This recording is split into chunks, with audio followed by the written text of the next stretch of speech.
Ya, Ahora ya sí, parece qué que ¿Están ingresé. excelente. viendo? Ah, bueno, si cualquier cosa me avisan, ¿eh? Bueno, entonces esta clase, con esta clase vamos a dar una introducción al tema de las presas, o lo que se llama también la ingeniería de presa, que es toda una especialidad de la ingeniería que tiene un fuerte componente de geotecnia, de mecánica de suelo, de geología y también, por supuesto, de hidrología, ¿verdad? Pero fundamentalmente lo que vamos a ver un poco son los diferentes tipos de presas que existen, cuál es la sección transversal, cómo se calcula y vamos a entrar en detalle con la presa de gravedad. Ya la presa de tierra dejaríamos para una segunda parte porque sería en otra presentación. Entonces, en esta clase lo que vamos a ver entonces son la clasificación, las fuerzas que actúan, las secciones transversales típicas, el análisis de estabilidad que se hace, por ejemplo, una presa de gravedad. Vamos a mirar un poco también los otros tipos de presas como las presas de arco y contrafuerte. Y también vamos a ver entonces las condiciones para seleccionar un tipo de presa, ¿verdad? Y ya en la práctica el ingeniero Verle va a mostrar un poco el análisis de estabilidad que se da en una presa de gravedad. Ahí un poco en esta primera lámina está ahí consignado el alcance del capítulo.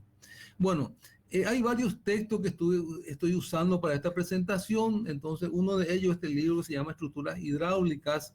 El autor es Novak de McGrath-Hill. Este libro se tiene en formato original ahí en la biblioteca y nosotros tenemos una copia digital que vamos a estar disponibilizando en el Classroom, ¿verdad? De todas maneras, de este libro lo que yo voy a usar hoy es solamente el capítulo 1, que es la introducción a las presas, ¿verdad?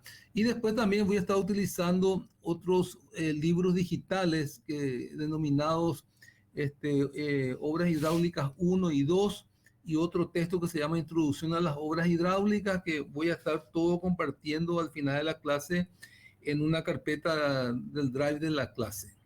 Bueno, entonces en este capítulo 1 del libro de Novak, entonces aquí yo muestro el índice de ese capítulo, hace una introducción, las perspectivas generales, los tipos y características de presa de relleno, de presa de concreto y también las obras complementarias que se tienen que construir junto con una presa, ¿verdad? Que son los vertederos, los desagües, y también la evaluación del sitio y selección del tipo de presa. Y también, por último, las cargas que actúan sobre las presas, ¿verdad? Entonces, podemos decir que el propósito fundamental de una presa es el proveer retención y almacenamiento de agua de una manera segura. Si los efectos de la sedimentación o limitaciones similares, dependientes del tiempo de su uso operacional, no se toman en cuenta, no hay un periodo de diseño estructural nominal para las presas.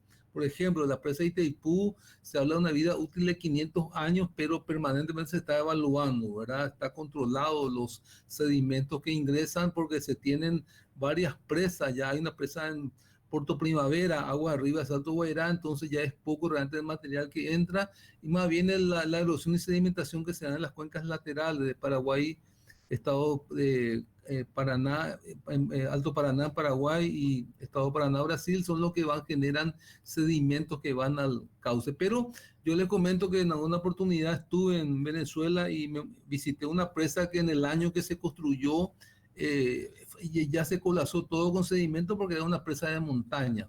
Pero básicamente se podemos asumir que no hay una vida útil corta con respecto a una presa. Por otro lado, son obras de mucha inversión y se tiene que asegurar todos los recaudos para que eso no pase, ¿verdad? Entonces también los embalses que están asociados a las presas pueden clasificarse de acuerdo con su propósito principal, que ya vimos, ¿verdad? En la clase anterior: riego, suministro de agua, generación hidroeléctrica, regulación de ríos, control de inundaciones, etc. Los tipos de presas son numerosos y su clasificación es a menudo definida con menor claridad.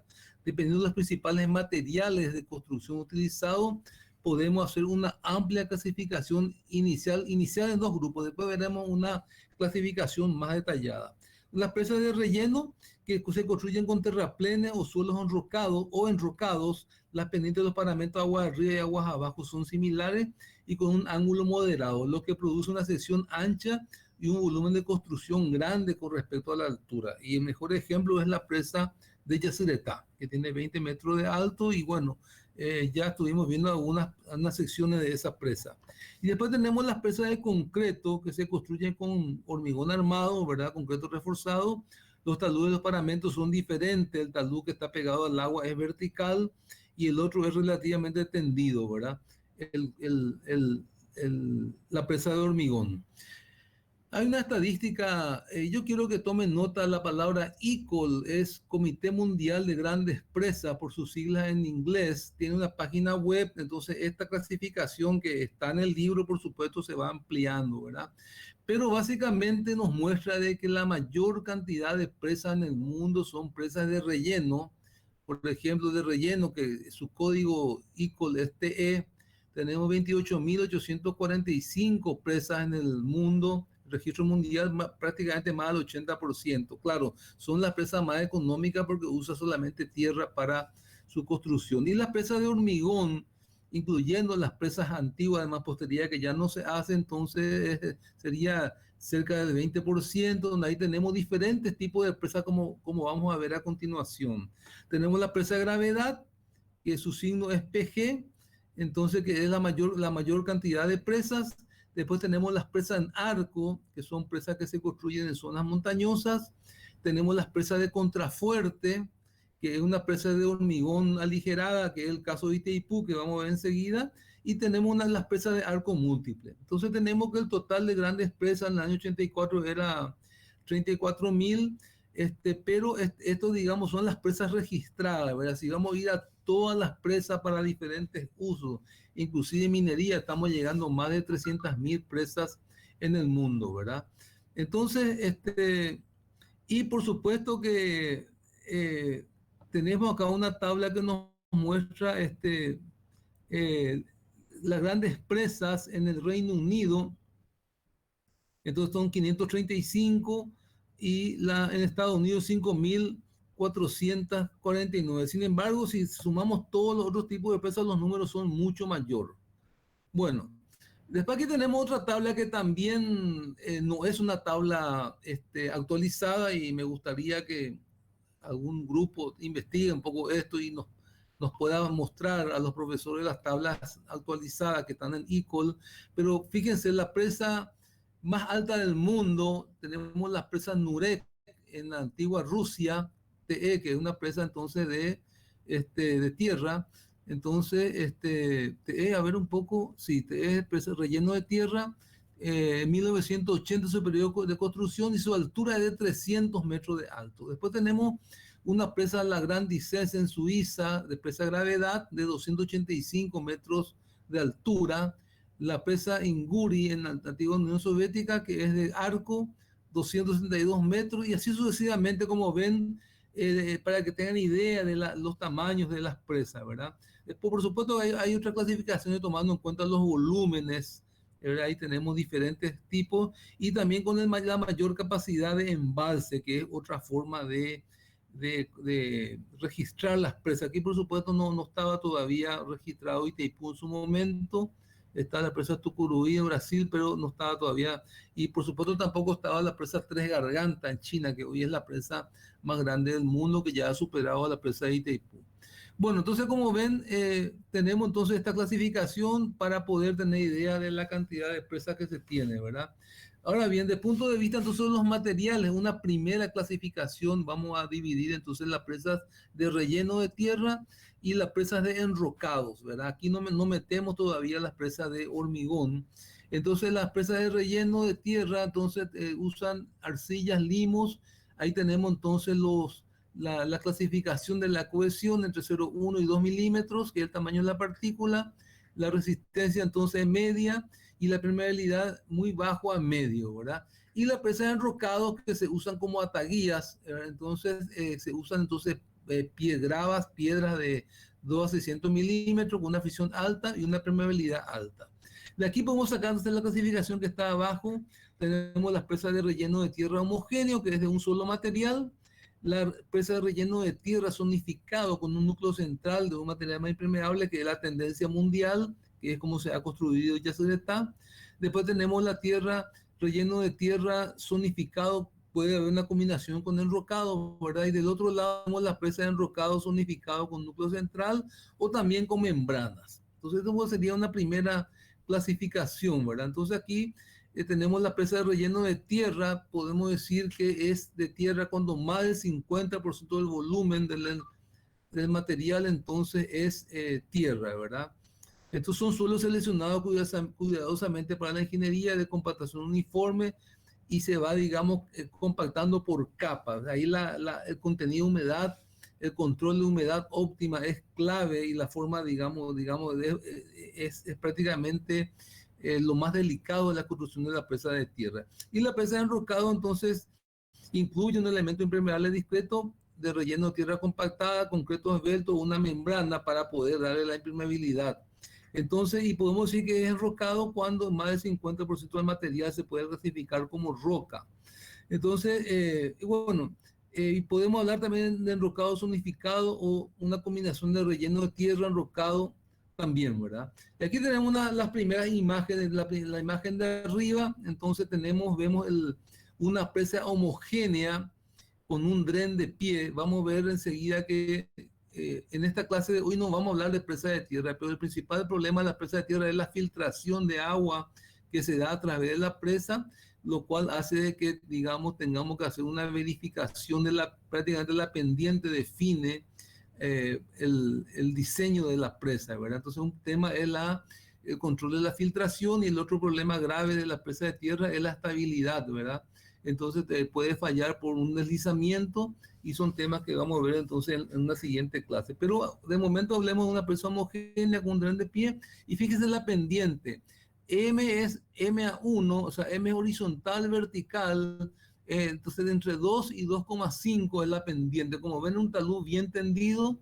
Después tenemos aquí una presa homogénea moderna con dren de chimenea interno, que es para captar la filtración, con pendiente entre 2,5 y 3,5 el valor de M.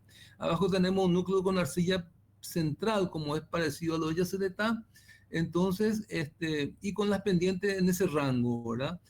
Otra combinación, núcleo de cemento central, presas pequeñas, esto ya es obsoleto, ¿verdad? Y lo que está abajo es la tendencia mundial de las presas de tierra, ¿verdad? Tiene un núcleo central de un material más impermeable y tiene, digamos, dos espaldones, zona 1 y zona 3. Se puede ir inclusive zonificado, zona 2, zona 3.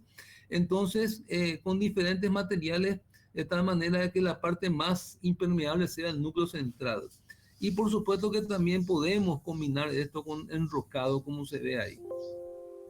Entonces, como ven, tenemos diferentes combinaciones, no hay una única solución para una presa y la ingeniería de presas utiliza mucho la experiencia o la experticia de sus consultores para hacer un diseño basado un poco en la experiencia de obras ya construidas.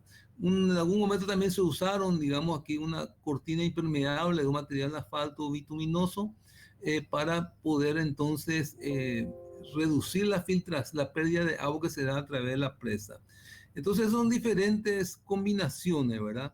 Entonces las variantes de las presas de enrocado entonces son convenientes en todo tipo de sitios, desde valles anchos hasta cañones con ladera dependiente y se adapta a un amplio rango de condiciones de cimentación, de rocas competentes hasta suelos blandos, ¿verdad? Y se usan materiales naturales, ¿verdad? Entonces el diseño es flexible, el proceso de construcción es de gran mecanización y continuo. Si se diseña apropiadamente, las presas de relleno pueden acumularse en forma segura a un grado apreciable de asentamiento de formación, que es un poco el tema de que no, con una presa de gravedad no podemos hacer sobre un suelo, digamos, malo, ¿verdad? Bueno, ahora bien, con respecto entonces a las presas de concreto, entonces ahí tenemos marqué en rojo un poco la tipología. Tenemos las presas de gravedad, las presas de contrafuerte y las presas de arco. Enseguida vamos a ver los diseños, ¿verdad? Entonces, bueno, yo no voy a leer lo que está aquí en detalle, pero bueno, aquí explica un poco las características, pues yo voy a ir directamente a los gráficos. Sí, comentarles que inicialmente eran de sillería o de mampostería ciclópea de piedras hasta de 10 toneladas de masa, que son las antiguas presas que hasta hoy se pueden ver en España. Con el avenimiento de los moros en España se construyeron muchas presas que hasta el día de hoy están en pie. Pero bueno, yendo un poco a los perfiles, entonces podemos mirar que una presa de gravedad está asociada a un triángulo donde, digamos, el M1, fíjense, M0,75 a 1 prácticamente, y el paramento aguas arriba hacia el agua, entonces es vertical. Y aquí, por supuesto, que tiene que tener un hormigón reforzado, como vamos a ver enseguida. Después tenemos aquí sería visto en planta, ¿verdad? La sección horizontal en la base. Entonces, por supuesto que tiene que llevar la junta de contracción, de dilatación, todo lo que se utiliza en hormigón, ¿verdad? Después tenemos las presas de contrafuerte. De contrafuerte, fíjense aquí que es exactamente igual que una presa de gravedad, pero digamos lleva unos huecos y lleva unos contrafuertes que están calculados para sustentar, digamos, el paramento que está, digamos, en contacto con el agua, ¿verdad? Entonces, esto permite economizar hormigón y es la forma que se ha construido Itaipú, ¿verdad? En Itaipú, entre cada contrafuerte tenemos el canal de aducción que, digamos, ingresa el agua a las turbinas. Y después, por supuesto, que tenemos entonces el contrafuerte puede ser macizo, con cabeza redonda, o puede ser una combinación de diferentes formas, ¿verdad? Y después tenemos la presa de arco gravedad, entonces que vamos a ver al final de la clase en qué consiste una presa en arco, ¿verdad? Su forma de trabajo es totalmente diferente a una presa de gravedad. Y es algo que tenemos que verlo en detalle.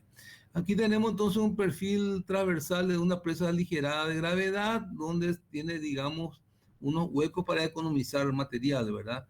Y este es un contrafuerte con cubierta, una sección de vertedero, es decir, permite que el agua pase encima de la presa. Estamos hablando de una presa vertedero, ¿verdad?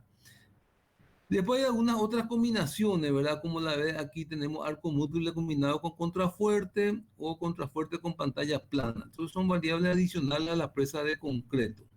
Un concepto clave de la presa, que es una estructura que se interpone a una corriente de agua para embalsarla y o desviarla para su posterior aprovechamiento o para una protección de una zona por los efectos dañinos, por ejemplo, con las inundaciones.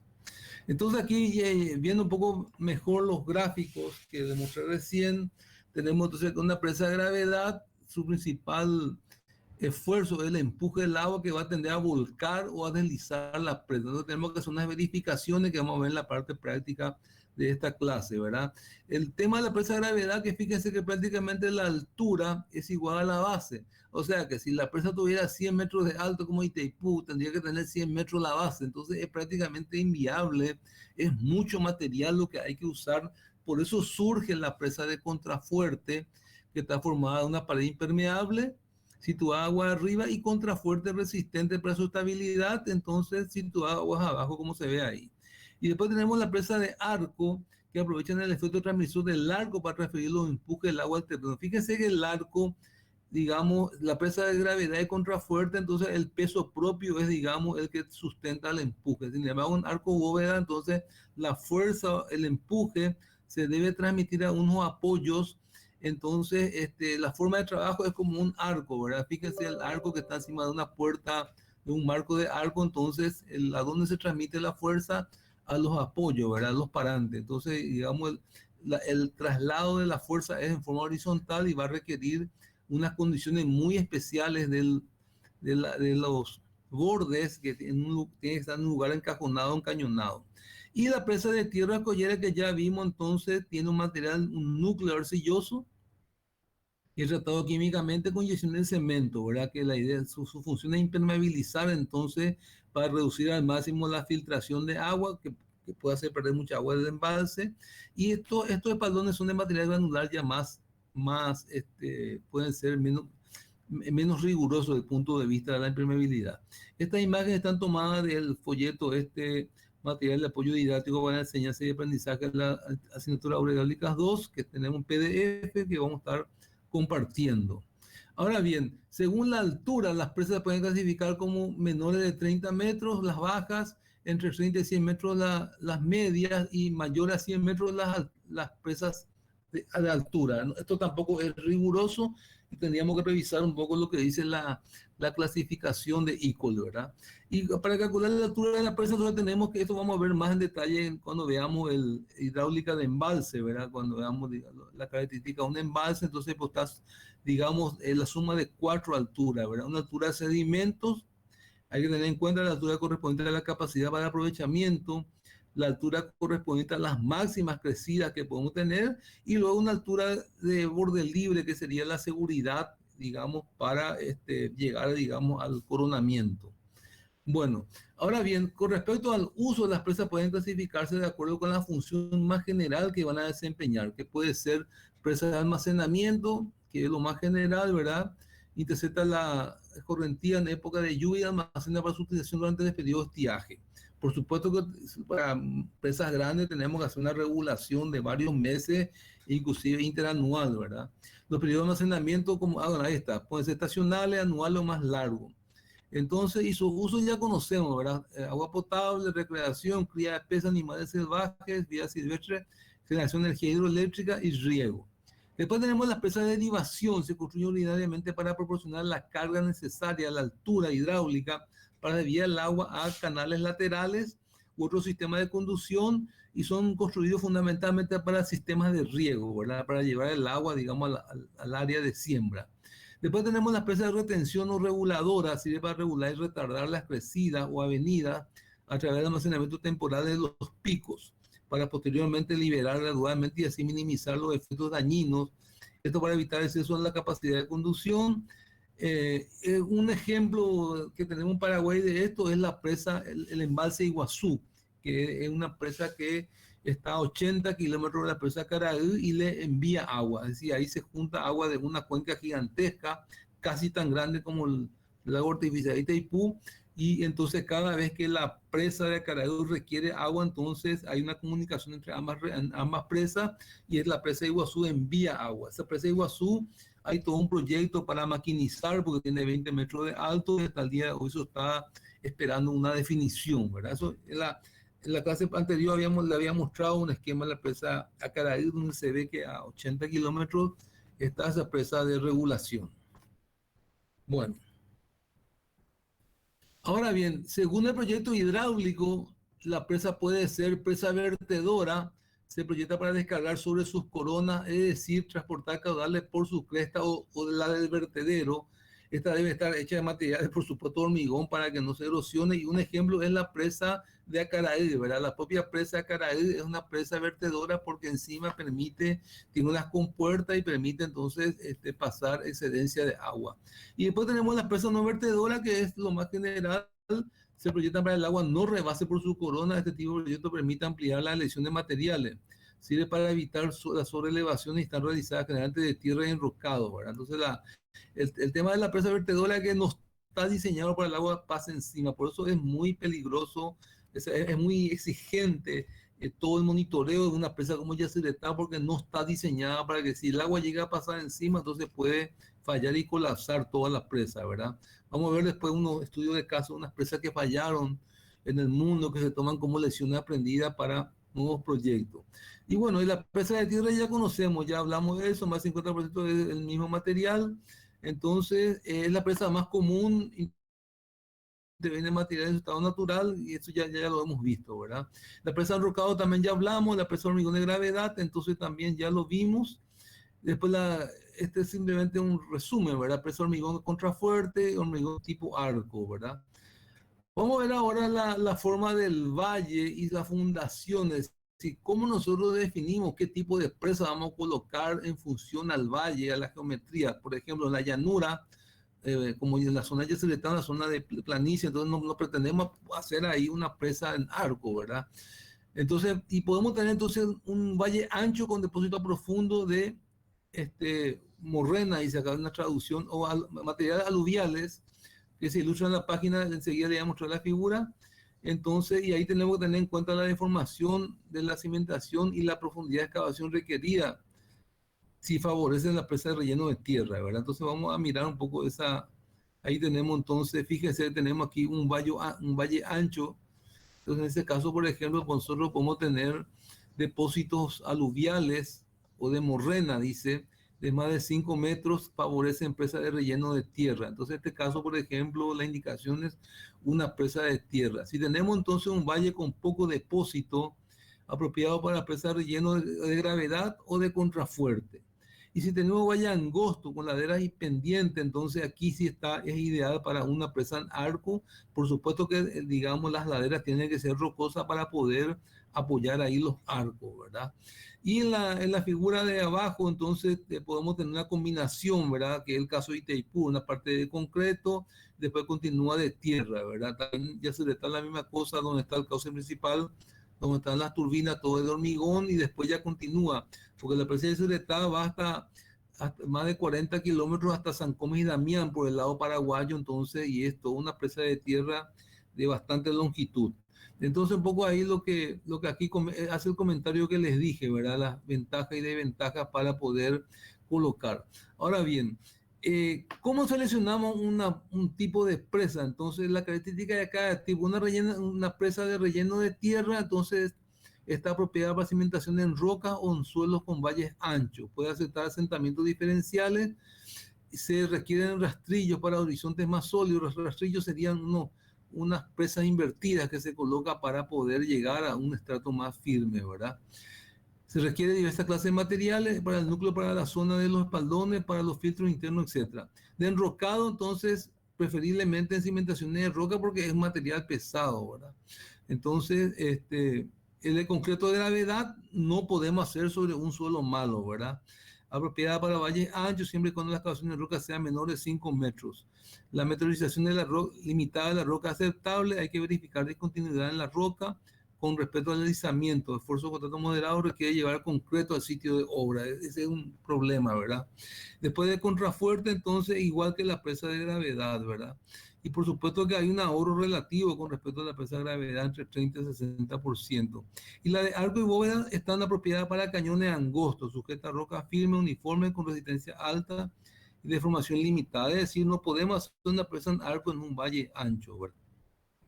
Entonces, por supuesto que hay otros aspectos que tenemos que tener en cuenta para seleccionar el tipo de presa, ¿verdad? La topografía, en primer lugar, la geología y la condición de la fundación es también fundamental, y ahí les invito a que vean, hay un video de Itaipú que está en mega construcciones, y muestra que la presa de Itaipú en un momento dado casi paró su cronograma porque encontraron, cuando excavaron para allá hacer la fundación, encontraron un suelo muy malo y tuvieron que aplicar una técnica nunca antes utilizada, una presa, que era vaciar todo ese material como si fuera un diente y rellenar por debajo para poder continuar. Entonces, muchas veces uno hace un proyecto y cuando entra en la construcción encuentra con una fundación diferente. Por eso la geología es muy importante, ¿verdad? Por supuesto, la disponibilidad de material también es importante. El caso de Yacyretá, por ejemplo, se encontró ahí cerca, a menos de 3 kilómetros, la arcilla ideal para el material. Si vas a traer de lejos, prácticamente es inviable.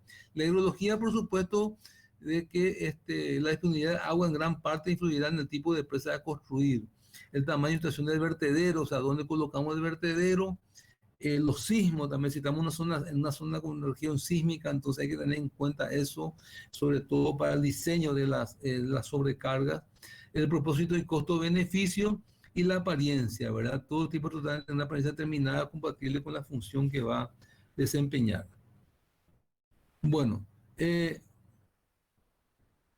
entonces esta es la primera parte que quería darle, entonces ahora voy a pasar a otra presentación para completar lo que es la presa de gravedad.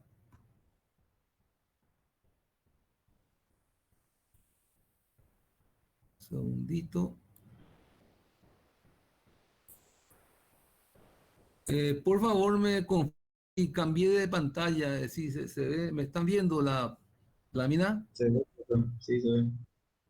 Sí, profe. Bueno, entonces voy a entrar ahora a ver en caso particular la presa de gravedad. Entonces, en esta clase yo voy a mostrar una introducción de las presas de gravedad, y ya voy a dejar con el ingeniero Waller el análisis de estabilidad de la presa de gravedad, y seguramente si queda un poco de tiempo vamos a mirar la presa en arco, ¿verdad? Que es, tengo de un seminario. Entonces, bueno, toda esta primera parte ya los usos de las presas creo que ya conocemos bien, también la función de las presas ya conocemos. Esta lámina sí me interesa mucho, que para mí es la más importante, la clasificación general de las presas, ¿verdad? Entonces, desde el punto de vista de los materiales, podemos hacer en dos grandes divisiones, como ya vimos, ¿verdad? Las presas de material suelto, o podemos llamarle las presas flexibles, es decir, acá no hay un material aglomerante que les una a las partículas, ¿verdad? Y las presas rígidas o de hormigón o de material aglomerado, ¿verdad? Que digamos el material está rigidizado, ¿verdad? Entonces, esa sería la clasificación más general, no la única, ¿verdad? Entonces, bueno, y aquí tenemos entonces la presa de gravedad, la presa en arco, y tenemos también la presa contrafuerte, yo pondría aquí al lado, ¿verdad? Entonces, esto habría que ajustar. Entonces, gravedad, arco y contrafuerte, ¿verdad? Y la gravedad puede ser maciza, aligerada, y bueno, ahí aparece el contrafuerte, que es realmente una variante de la presa en gravedad, así que no está mal esto. Y la presa en arco, entonces, que puede ser bóvedas o arcos múltiples, ¿verdad? Entonces, esto yo creo que ya tiene una idea general. En cuanto a las presas material flexible, entonces tenemos las presas de tierra y tenemos la presa de enrocado, ¿verdad? Entonces, la de tierra que ya hablamos, más del 50% es tierra, y enrocado la misma cosa con la roca, ¿verdad? Yo agregaría aquí uno más aquí, que serían las presas por refulado, o sea, las presas que se hacen con relleno hidráulico, que es lo que se usó para hacer la avenida costanera 1, 2, se extrae arena del río, se forma entonces una gran presa, y sobre ella entonces se hace una vía de comunicación. Entonces, eso vamos a dejar en un seminario, que vamos a tomar nota, si escuchás, Maggie, un seminario para hablar un poco sobre las presas refulado con los estudios de caso aquí en Paraguay. Tenemos bastante experiencia aquí en Paraguay. Bueno, la presa de gravedad, entonces ya habíamos visto, entonces podemos asociar a un triángulo, ¿verdad?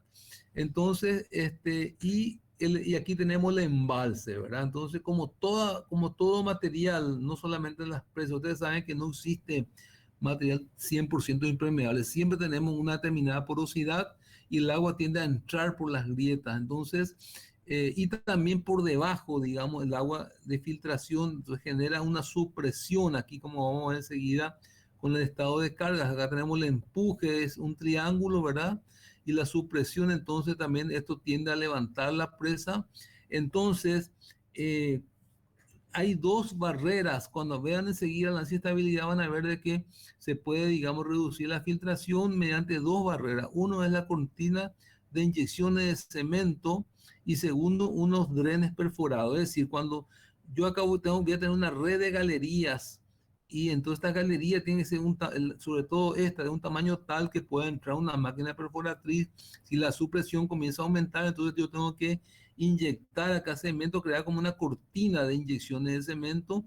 El agua lo mismo va a pasar, entonces a continuación tenemos la segunda barrera, que son los drenes perforados, que capta el agua, y entonces a través de un sistema de drenaje se lleva debajo de la presa. ¿Sí?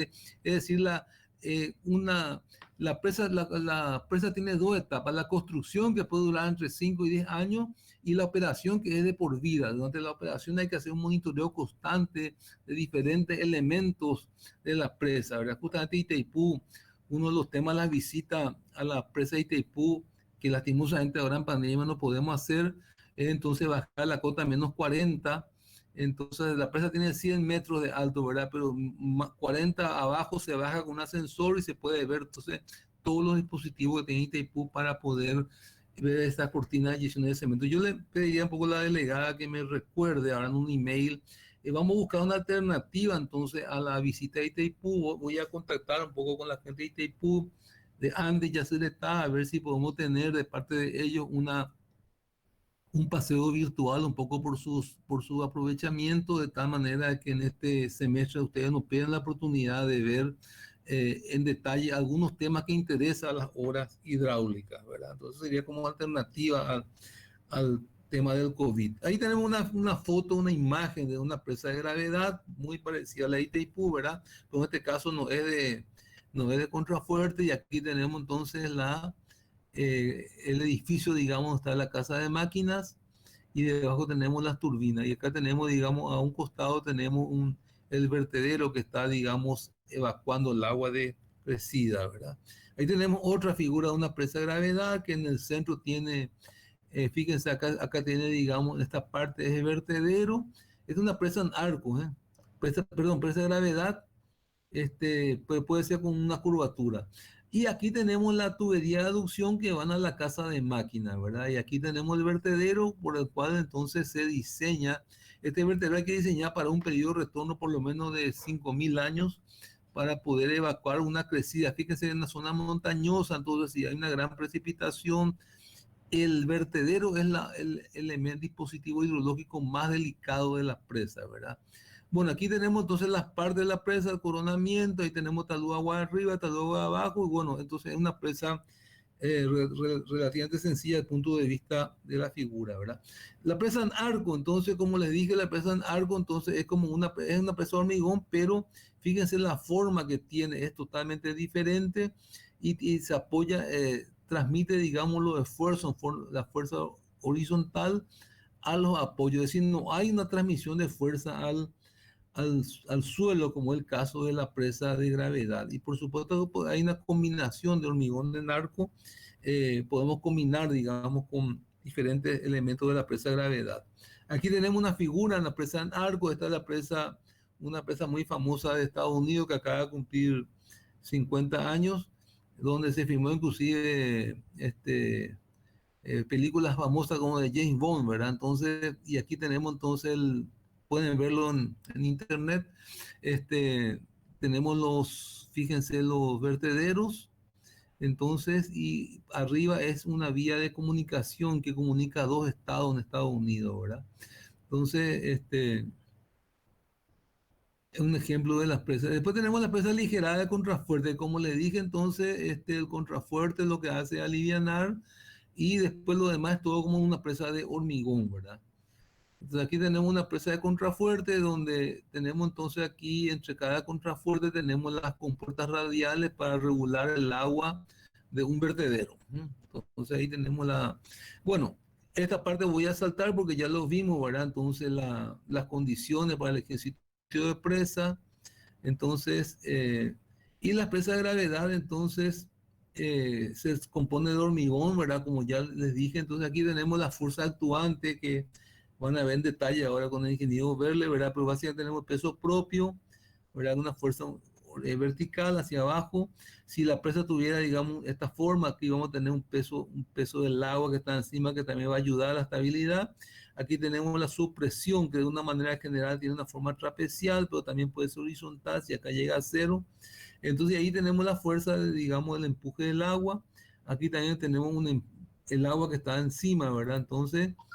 Eh, entonces ahí tenemos los diferentes componentes de la presa de tierra. Y las fuerzas actuantes, entonces tenemos peso propio, el empuje hidrostático, la presión intersticial, que es la presión de poro, la presión que hay, digamos, entre dos granos por la presión del agua, y tenemos también la supresión. Los efectos térmicos, ¿verdad? Que es importante en zonas templadas, y el empuje sedimento, ¿verdad? Entonces la primera fuerza entonces es una fuerza pasiva, entonces está asociada a la forma de la presa y el peso específico, por ejemplo, el hormigón, 2,4, 2,5 toneladas por metro cúbico, ¿verdad? El empuje hidrostático entonces tiene dos componentes, pero el más fuerte es el componente horizontal que tiene entonces a volcar a la presa, ¿verdad? Entonces ahí tenemos la fuerza horizontal. Si la presa tuviera una pequeña pendiente, vamos a tener aquí también un componente vertical, pero básicamente es entonces la fuerza horizontal la que tiende, digamos, a romper el equilibrio de la presa de gravedad. Y los efectos térmicos y fraguado, como les dije, entonces son efectos que hay que tener en cuenta. El tema del fraguado, por ejemplo, en el caso de Itaipú se instaló ahí en su momento la fábrica de hielo más grande del mundo, se tenía que poner escama de hielo dentro del hormigón por el alto calor de hidratación que se producía, superior a los 100 grados, ¿verdad? Entonces, es un tema que también tiene que ver con el procedimiento constructivo, ¿verdad? El empuje de sedimento, entonces también hay que tener en cuenta porque se va depositando en el fondo y con el tiempo puede ser, digamos, importante. Después tenemos otro esfuerzo como el sismo, el oleaje, el empuje de hielo en caso que estamos en zonas templadas, ¿verdad?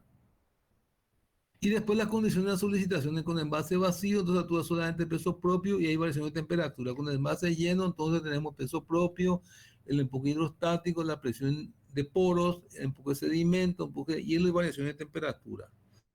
Entonces, y un tema importante que tenemos que ver es la red de corriente, ¿verdad? Que es el agua que se filtra a través de un dique permeable, forma en su interior una red ortogonal en línea, la de corriente que marca las trayectorias de las partículas de agua y las equipotenciales. El paso de una línea de corriente de una equipotencial a la siguiente señala una pérdida de carga producida por el recorrido, por el rozamiento de las partículas sólidas. La línea de corriente superior es la línea de saturación, por debajo de ella todo el dique está sometido a presión intersticial, sobre ella no hay corriente ni agua.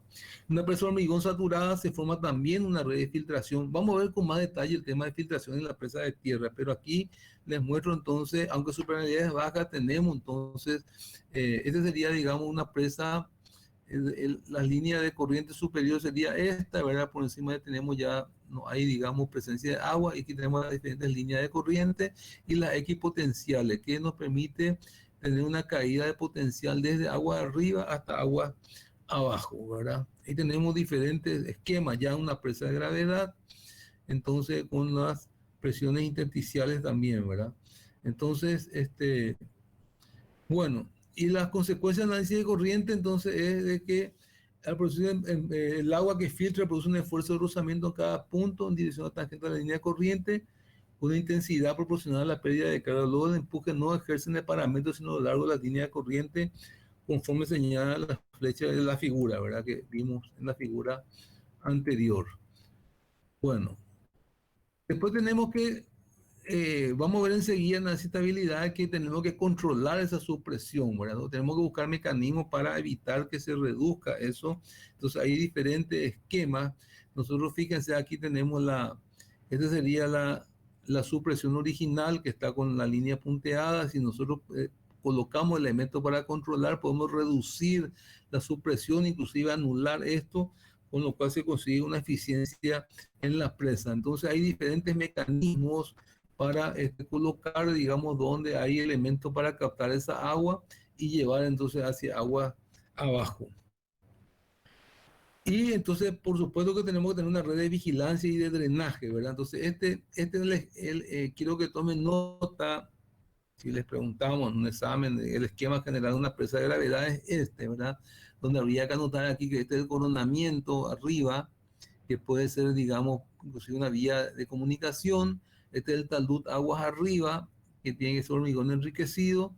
Y aquí tenemos entonces una red de vigilancia, y aquí tenemos entonces una galería donde tenemos que, desde esta galería, que es un poco más grande, vamos a incorporar las dos barreras. La primera barrera para reducir la filtración es inyecciones de cemento, como se ve ahí, y como el agua lo mismo va a pasar, entonces tenemos que una segunda barrera sería unos drenes perforados. Hay que tener acá una máquina perforatriz, de esta manera captar el agua y luego traer una red de drenaje, llevar el agua hacia aguas abajo. Entonces, bueno, con respecto a la estabilidad, entonces ya voy a dejar para la parte práctica, que van a ver en detalle estos elementos, ¿verdad? Que estoy mostrando aquí, ¿verdad? Entonces ahí tenemos el análisis de carga que se va a considerar, y yo me quedaría entonces por aquí, ¿verdad? Ahí está una imagen de la presa de Itaipú en construcción. Fíjense, contrafuerte en arco. Aquí está una presa de gravedad. Arriba entonces tenemos los contrafuertes. Y aquí se ve entonces el vertedero, que es con el salto de esquí en plena construcción. Y de este lado se ve, digamos, el desvío del río que se hizo para poder construir en seco las presas, ¿verdad? Entonces, bueno, entonces yo quedo por acá. Maggie, no sé si estás ahí, Maggie. Estoy Y si ya está Andrés. Entonces, sí, perdón, el ingeniero Andrés avisó que él estaba saliendo ahora de Yacyretá y que va a enviar va a levantar un video para los alumnos sobre la parte de estabilidad de presas. yo podría mostrar ahora el análisis, no hay problema. Okay. Sí, ya porque él puedo creo mostrar que entonces. ahora no se va a conectar, creo, según Sí, no hay problema. lo que me envió por mensaje. Bueno, yo voy a mostrar rápida un material y seguramente después con el video se va a complementar. Entonces, un segundito, buscar acá a ver si tengo a mano. Un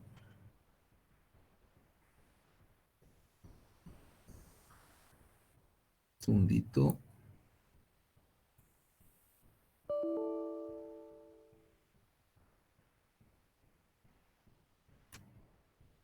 ¿Están cansados?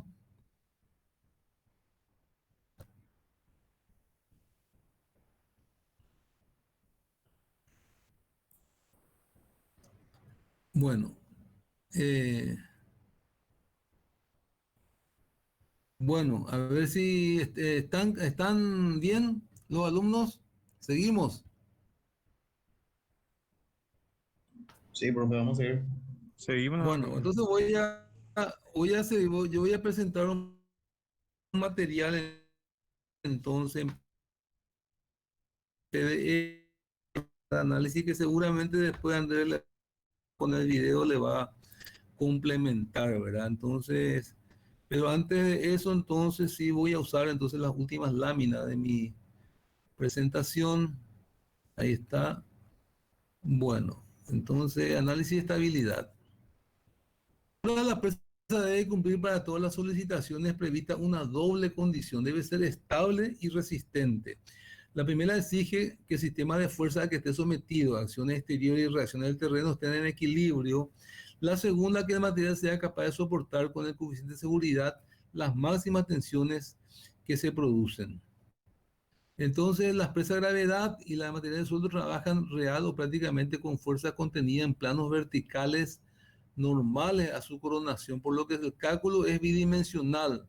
O sea, vamos a hacer un análisis, digamos, bidimensional en coordenadas X, Y, ¿verdad? O sea, una coordenada Z perpendicular al dibujo no lo vamos a considerar, pero se supone que eso es por unidad de ancho, ¿verdad? De profundidad. Reducción así de una presa de gravedad a un estado plano, la estabilidad exige la nulidad de la suma de los componentes verticales y horizontales, así como la suma de momentos con respecto a cualquier punto plano. Entonces, ¿cuáles son las fuerzas que vamos a considerar? El peso propio, la componente vertical del empuje de agua y eventualmente sedimento, la supresión y la reacción vertical del cimiento. Las dos primeras son activas y dirigidas hacia abajo, las dos últimas son ascensionales, la supresión activa y la reacción pasiva resistente. En situaciones accidentales se añade la componente vertical del sismo que va hacia arriba en su efecto más desfavorable. Nosotros no vamos a considerar el sismo. En cualquier caso, la condición de equilibrio exige que la reacción del terreno contrarreste las componentes verticales, por lo tanto no se trata de un problema de estabilidad propiamente dicho, sino de resistencia del cimiento. La estabilidad del vuelco entonces equivale al equilibrio de los momentos con respecto a cualquier punto del plano. Una presa de gravedad puede volcar si la resultante R de la fuerza cayera fuera de la base AB.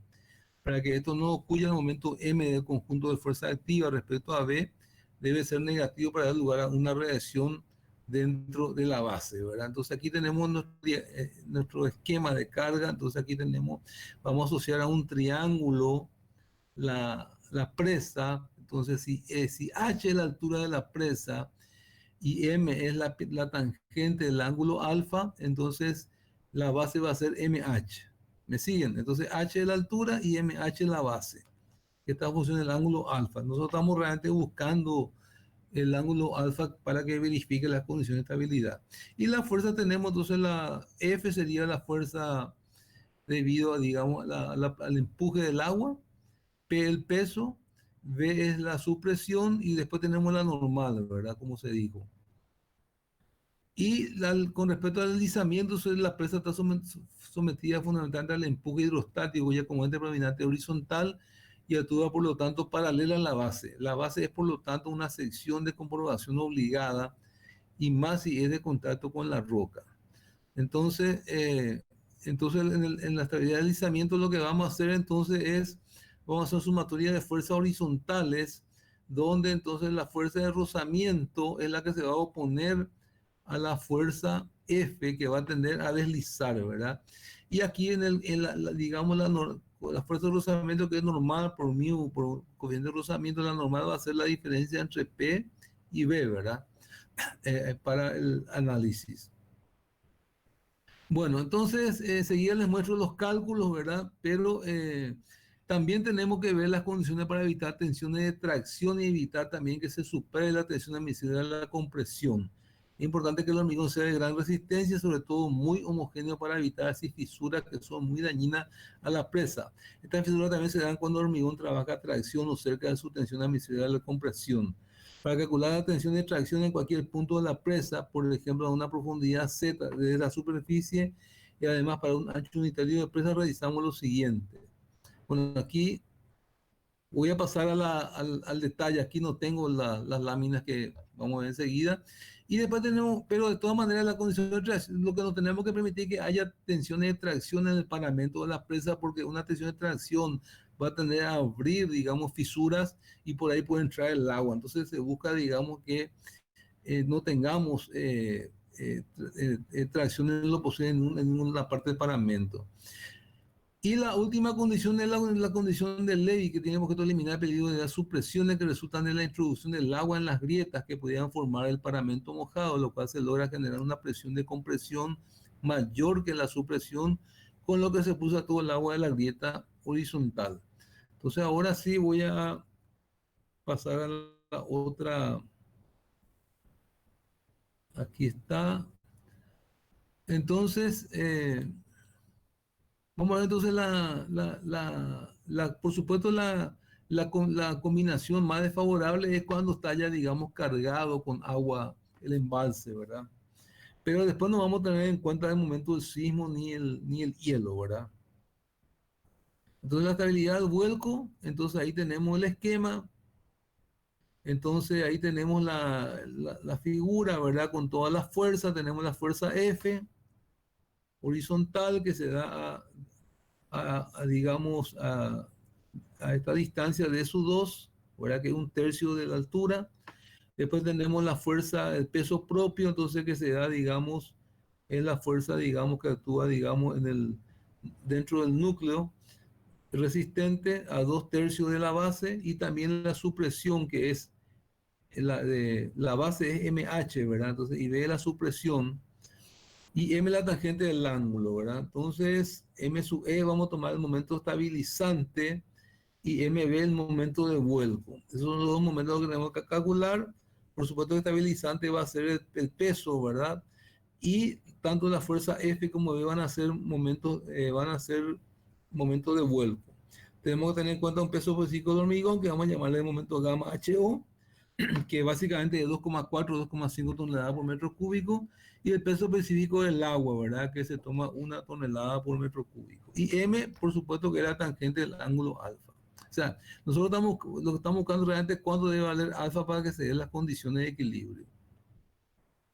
Entonces, bueno, calculamos entonces los diferentes momentos estabilizantes. Es P por D1, ¿verdad? Donde D1 es la distancia al punto B. Hasta acá, digamos, el vuelco se daría con respecto al punto B, ¿verdad? Entonces ahí reemplazamos, entonces el momento del peso va a ser gamma del hormigón por medio de la base MH por 2/3 de MH, y nos queda entonces esta ecuación 1. Entonces el momento del vuelco va a ser la fuerza F por D sub 2 más B por D1, ¿verdad? Entonces F por D sub 2 más B por D1. Entonces, y la fuerza entonces, F va a ser igual a el empuje hidrostático medio de gamma, gamma del agua, ¿verdad? Por H cuadrado por H sobre 3. Entonces, más un medio, la supresión va a ser un medio de MH cuadrado por 2/3 de MH, ¿verdad? Entonces, esto fácilmente se calcula y nos queda entonces esta ecuación que tenemos aquí, la ecuación 2, que es función de H y de gamma, ¿verdad? Entonces, para que la presa no vuelque, se debe cumplir de que el momento de vuelco debe ser menor que el momento estabilizante. Reemplazamos de la ecuación 1, 2 en 3 y despejamos, entonces ahí tenemos gamma del hormigón, gamma del agua, nos queda en función de M y H. Fíjense que H cubo está en los dos lados, entonces podemos eliminar la altura y nos queda entonces esta ecuación donde, digamos, M es mayor o igual a raíz de gamma sobre 2 por gamma del hormigón menos gamma. Si nosotros reemplazamos entonces El peso físico del agua, 1 tonelada por metro cúbico, cama de hormigón 2,5 toneladas por metro cúbico, nos queda que la pendiente M debe ser mayor que 0,6. Entonces, esa sería la primera condición. Y el deslizamiento, entonces hacemos lo mismo, trabajamos en un coeficiente de rozamiento, N sería la fuerza normal a la base, ¿verdad? Y reemplazamos, tenemos la fuerza de rozamiento de mu por N, la fuerza normal es P menos B, ¿verdad? Entonces, P menos B. Y entonces reemplazamos ahí los valores de la F, ¿verdad? Entonces, y para que la presa no deslice, debe dar fuerza de rozamiento mayor o igual que F. Reemplazamos todo y nos queda entonces que prácticamente M tiene que ser mayor o igual que 0,96. Entonces, eso nos da prácticamente un ángulo de prácticamente 44 grados, ¿verdad? Entonces, es un valor muy grande, ¿verdad? Entonces, que implica que la base sea igual a la altura, ¿verdad? Un valor óptimo sería 0,75, que es económicamente compatible con la estabilidad del hueco. Ahora bien, para disminuir el valor de M, entonces, ¿qué tenemos que hacer? Tenemos que entonces anular la supresión. Vamos a suponer que podamos anular la supresión.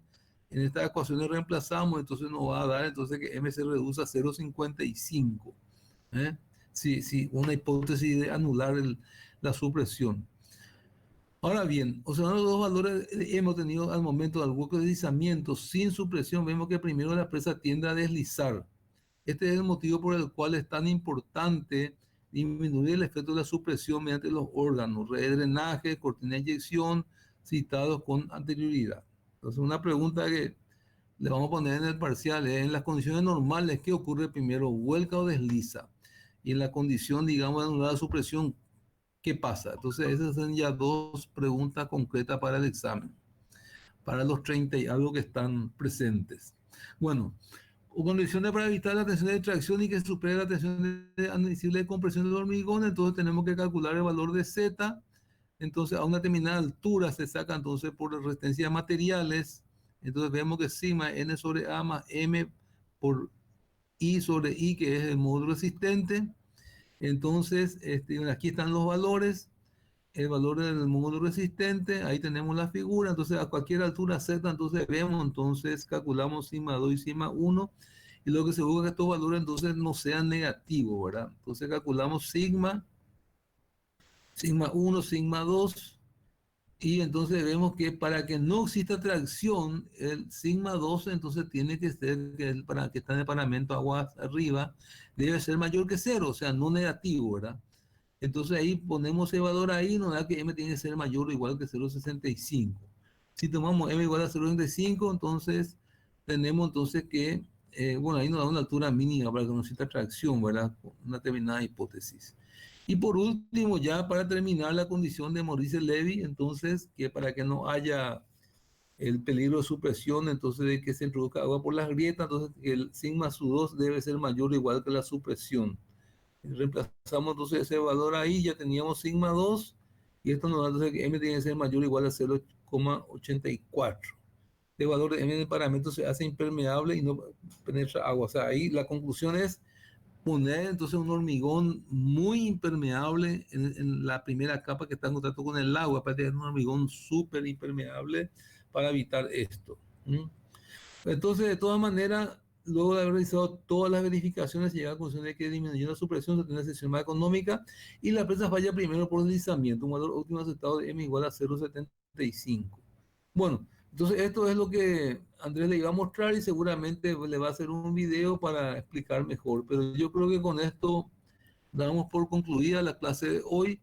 Espero que no se hayan cansado. Y bueno, si hay preguntas, estoy a disposición.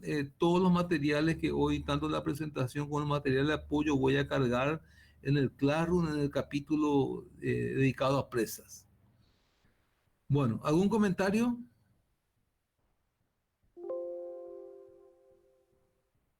Inge, para la impermeabilización se usa solamente hormigón, nunca se hizo algún análisis de otro material para Y no, la presa es hormigón. de hormigón, la presa de hormigón, lo que se busca es que esa capa que está, digamos, vamos, con un determinado espesor que está en contacto con el agua, se hace un hormigón enriquecido con un plastificante, fluidificante. Hoy ya hay muchas técnicas, digamos, para volver el hormigón mucho más impermeable, pero básicamente es solo hormigón, no se pone nada más ahí, ¿verdad? De todas maneras, existe siempre una tasa de filtración que va a penetrar el hormigón porque no hay no existe material 100% impermeable, por eso tenemos la red, digamos, para poder recolectar esa agua y llevar hacia aguas abajo. Por eso en una presa de hormigón hay un permanente monitoreo para controlar, digamos, si se produce una fisura, una grieta, tenemos que tener una manera de dar respuesta, ¿verdad? Pero básicamente es de hormigón puro. Dale, gracias, Inge. ¿Alguna otra pregunta? Profe, esa última condición que vos mostraste de que vendría a ser cuando tiene muchísima supresión. Claro, digamos, claro, la acción se da a diferentes alturas, ¿verdad? Entonces, fíjate que el análisis se hace a una determinada altura Z, ¿verdad? Pero digamos que la supresión siempre tenemos supresión, ¿verdad? Entonces lo que se busca es ver justamente que la tensión esta cumpla esa condición, digamos, con relación a la supresión para evitar de que el agua se penetre en el hormigón, ¿verdad? Entonces, esa sería la condición de Levy, ¿verdad? Se genera una presión de compresión mayor a la supresión. Fíjate que es como una abertura. La fisura, si se abre, si es tracción, va a tender a abrirse más, a alejarse, ¿verdad? Entonces, lo que se busca es, voy a poner, no sé si de mi cámara, lo que se busca entonces es evitar de que se abra más una fisura y que, digamos, ese punto esté, digamos, sometido no a la tracción, sino a la compresión. Con eso evitamos entonces el riesgo de meter agua por las fisuras. Es una hipótesis más que se da, ¿verdad? Bueno, ¿alguna otra pregunta?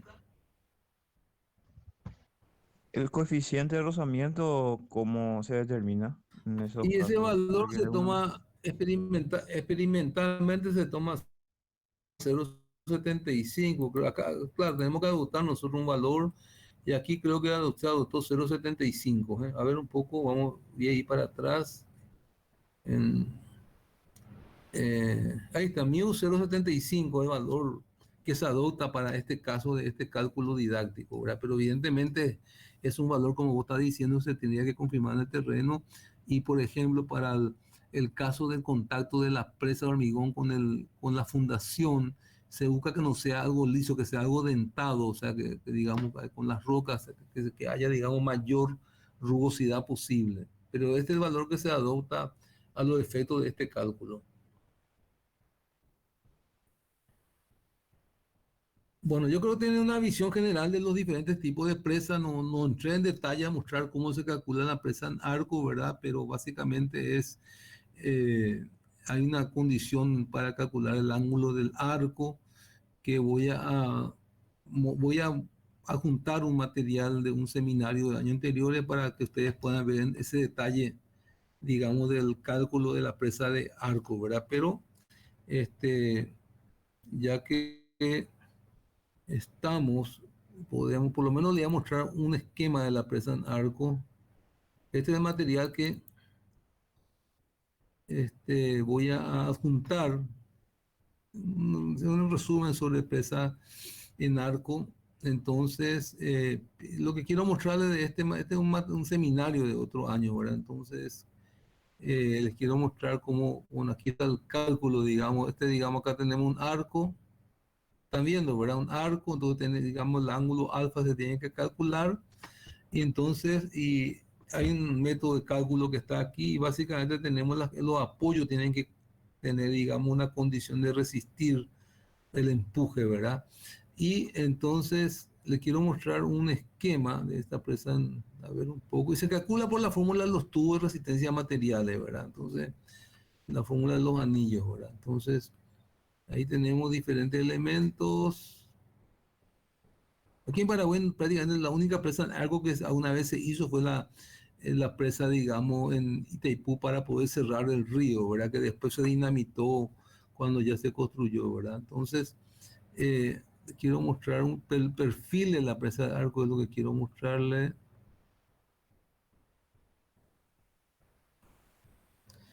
Este, digamos, sería un perfil. Fíjense en la forma que tiene. Entonces, cualquiera diría que esto no va a aguantar, ¿verdad? Si la gente cree que se va a transmitir el empuje a los apoyos, ¿verdad? Pero la forma de trabajar entonces es transmitir a los estribos, digamos, los esfuerzos, ¿verdad? A ver si hay una imagen más aquí.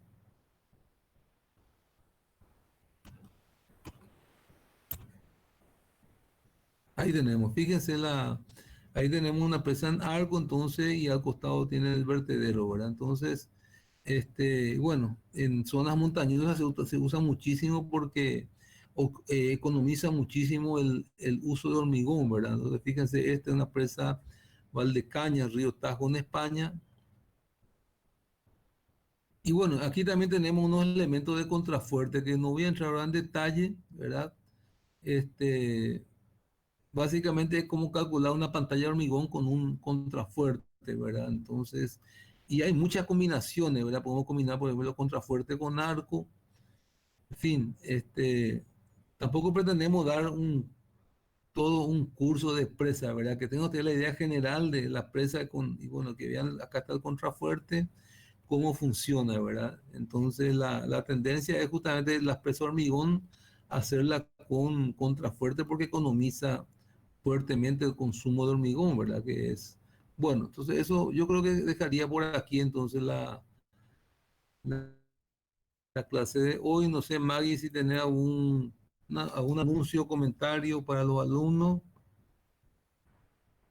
Sí, aprovechando, la clase del 15, la clase pasada del lunes fue grabada y yo no estoy encontrando dentro de mi drive, entonces posiblemente haya ido a parar al drive de alguno de los compañeros, entonces le estaría pidiendo que por favor vean su drive institucional ahí donde están las grabaciones de Meet y si pueden por favor compartir conmigo, así yo puedo levantar eso al aula virtual para que todos puedan tener acceso. Eso por un lado. Y el tema del trabajo práctico, como le dije, se estaría pasando en la semana, una vez que tengamos asignados todos los temas. Y eso es todo, Inge. Claro, con respecto a los seminarios, entonces la lista que nosotros pasamos es general, ustedes ahí pueden elegir, pueden mirar, y si de repente ustedes quieren hacer algo en particular, se pueden entrar en contacto con la cátedra y nosotros le vamos a caminar a ver si es factible, ¿verdad? Así que, bueno, yo creo que quedamos por aquí, Maggie.